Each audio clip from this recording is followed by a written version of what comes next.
Assalamualaikum warahmatullahi wabarakatuh. Halo anak-anak kelas 5, bagaimana kabar kalian hari ini? Alhamdulillah, Pak Guru doakan semoga kalian dalam keadaan sehat walafiat, tetap semangat belajar dan tetap menjadi anak soleh solehah.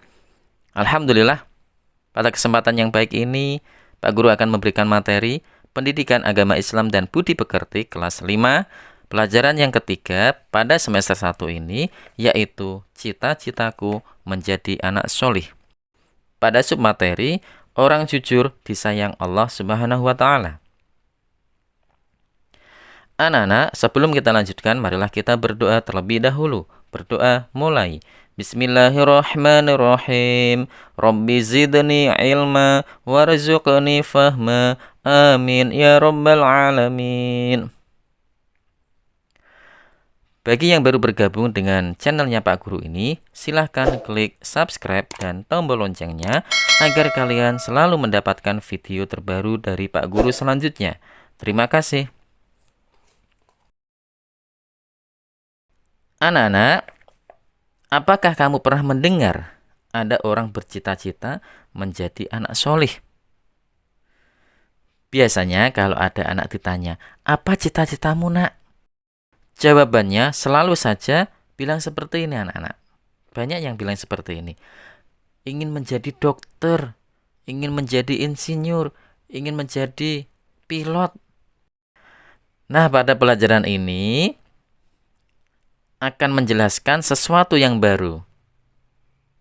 Ya, yang dipelopori oleh seorang anak bernama Amin. Si Amin ini bercita-cita menjadi anak soleh anak-anak. Walaupun kelak menjadi dokter. Tetapi harus apa? Harus menjadi dokter yang soleh, dokter yang baik. Umpama menjadi insinyur juga insinyur yang soleh. Umpama menjadi pilot juga pilot yang soleh. Gitu ya anak-anak ya. Anak-anak, apa arti cita-cita itu? Menurut Kamus Besar Bahasa Indonesia, cita-cita adalah keinginan atau kehendak yang selalu ada di dalam pikiran, berkeinginan sungguh-sungguh. Nah, demikianlah si Amin. Selalu saja dalam pikirannya berkeinginan untuk menjadi anak yang solih. Anak-anak, siapa yang dinamakan anak solih itu ya? Ciri-cirinya seperti apa?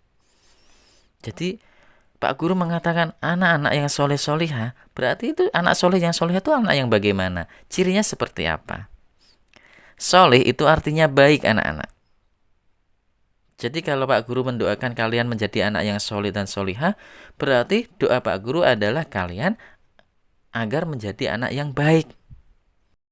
Di antara ciri anak-anak soleh adalah taat kepada Allah Subhanahu wa Ta'ala, kemudian jujur, hormat dan patuh kepada orang tua, hormat dan patuh kepada guru, setia kawan kepada teman, serta menghargai sesama. Itu merupakan ciri-ciri orang yang soleh anak-anak. Pada video kali ini Pak Guru akan menjelaskan submateri yang pertama, yaitu orang jujur disayang Allah Subhanahu wa Ta'ala. Anak-anak, apakah kamu ingin disayang Allah Subhanahu wa Ta'ala? Tentunya semua menjawab, iya. Tentu saja, aku ingin disayang Allah Subhanahu wa Ta'ala. Yang pertama, yang ingin Pak Guru jelaskan kepada anak-anak semuanya, jujur kepada Allah Subhanahu wa Ta'ala. Ciri-cirinya adalah kalian selalu mentaati perintah Allah Subhanahu wa Ta'ala dimanapun dan kapanpun. Seperti yang terlihat di gambar ini, anak soleh sedang beribadah, sedang mengerjakan sholat. Itu harus dilakukan, harus dikerjakan. Sehari semalam paling sedikit berapa? 5 kali, 5 waktu. Zuhur, asar, maghrib, isya, subuh. Dan untuk anak kelas 5 bisa ditambahkan sholat sunnahnya, sholat duha, ya, sebelum subuh. Bisa sholat tahajud, sholat witir, atau sholat yang lainnya, sholat sunnah-sunnah yang lainnya. Jadi pesan Pak Guru adalah anak-anak kelas 5 itu harus sudah apa? Sudah mengerjakan 5 waktu. Sholat 5 waktu itu harus dikerjakan. Itu merupakan ciri-ciri anak yang solih, jujur kepada Allah Subhanahu wa ta'ala dengan mengerjakan sholat 5 waktu. Kemudian yang kedua adalah jujur kepada diri sendiri. Contohnya, ketika anak-anak mengerjakan soal, ketika anak-anak mengikuti tes, ulangan, anak-anak harus apa? Jujur kepada diri sendiri. Tidak boleh mencontek, tidak boleh melihat jawaban temannya, bertanya kepada temannya. Karena apa? Itu sebagai bentuk evaluasi anak-anak dalam mengikuti pembelajaran. Kemudian ada tes, ada ulangan, agar apa? Anak-anak bisa mengerjakan sesuai dengan kemampuannya sendiri. Kenapa sikap jujur harus dibiasakan anak-anak? Karena kejujuran dapat meningkatkan prestasi dan percaya diri. Pak Guru ulangi, karena kejujuran dapat meningkatkan prestasi dan percaya diri. Bagaimana dengan ketidakjujuran? Ketidakjujuran itu merupakan perilaku yang harus dihilangkan, harus ditinggalkan, harus dijauhi. Karena apa? Perilaku tidak jujur dapat mendatangkan petaka, dapat mendatangkan masalah. Contoh ketika ada anak mengerjakan ujian, kemudian mencontek, ketahuan pengawas. Akhirnya apa? Anak tersebut dinyatakan tidak lulus karena berbuat curang. Itu contoh kecil anak-anak. Dan pastinya ketika anak-anak tidak jujur, Allah Maha tahu. Allah mengetahui kalian tidak jujur, akan apa? Mendapatkan dosa. Begitu ya anak-anak ya. Alhamdulillah. Yang ketiga, jujur kepada orang lain. Pada gambar tersebut dijelaskan ada seorang siswa kelas 5 sedang mengembalikan sisa uang jajan kepada ibunya. Ini termasuk perilaku jujur anak-anak kepada orang lain. Jadi ketika anak-anak diperintah oleh orang tuanya untuk beli sesuatu, kok mendapatkan kembalian, harus dilaporkan kepada orang tuanya. Jangan disimpan. Jangan bilangnya sudah pas, habis, dan sebagainya. Diserahkan kepada orang tua. Itu merupakan bentuk jujur kepada orang lain. Ada lagi contoh jujur kepada orang lain.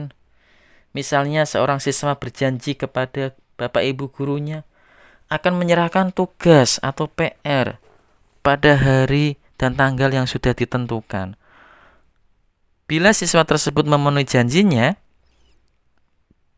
maka gurunya akan senang dan memberikan pujian karena sudah sesuai dengan janjinya, sudah jujur.